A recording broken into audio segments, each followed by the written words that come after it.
Weather warnings for snow and ice have been issued for parts of the UK. The Met Office says heavy snow over the weekend could affect travel. The most severe warnings cover northern England, the Midlands and much of Wales. I'm Nicky Schuller, live in Leeds, as well as many parts of England. West Yorkshire, in particular the Pennines, is bracing for severe snow.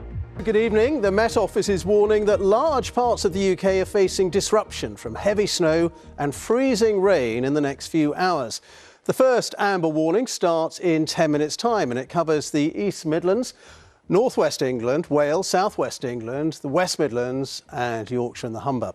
Up to 40 centimetres of snow is expected in some places and temperatures could fall as low as -10 degrees. Snowfall will be heaviest on higher ground.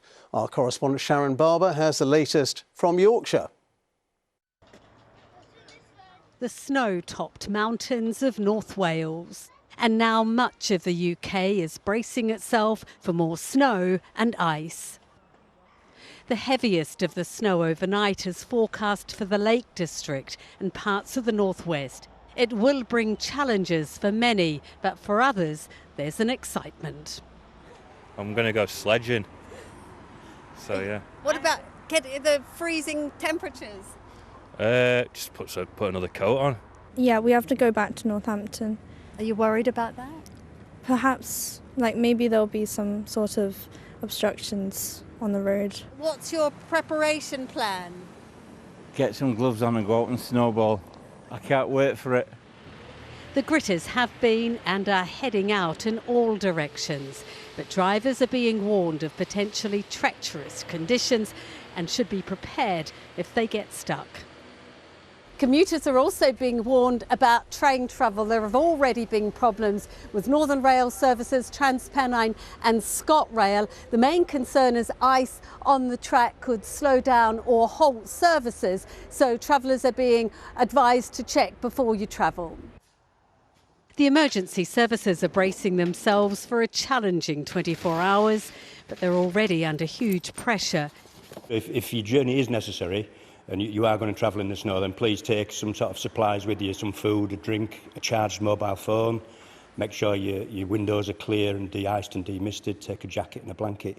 Torch is really important, a blanket, things like that, just to keep warm in case you do get trapped. There are fears too for the vulnerable. The UK Health Security Agency's issued a cold alert. That's an alarm that the cold weather can cause serious illnesses. While Age UK say they've been contacted people already worrying about what to do. Their response is to do everything they can to stay warm. Sharon Barber, BBC News. Let's go live to our Midlands correspondent Phil Mackey, who's in Malvern in Worcestershire. And Phil, how are things looking there?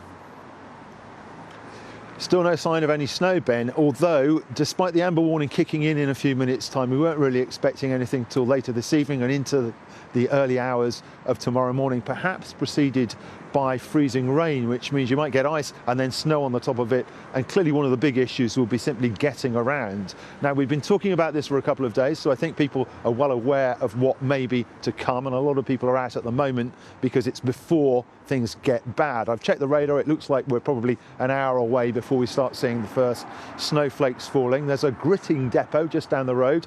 They were all lined up, ready to go out. But if it really snows as hard as it's been forecast to, they're just not going to be able to cope. And a lot of roads, particularly away from the main roads, will become impassable. But there are question marks about what will happen next, how soon the snow will turn to rain, and when the temperatures will rise again tomorrow. It's quite possible that you could be in an amber weather warning area, go to bed early, get up late and not see any snow at all. However, further north, it's likely to linger longer and the disruption may continue until perhaps even as long as Monday.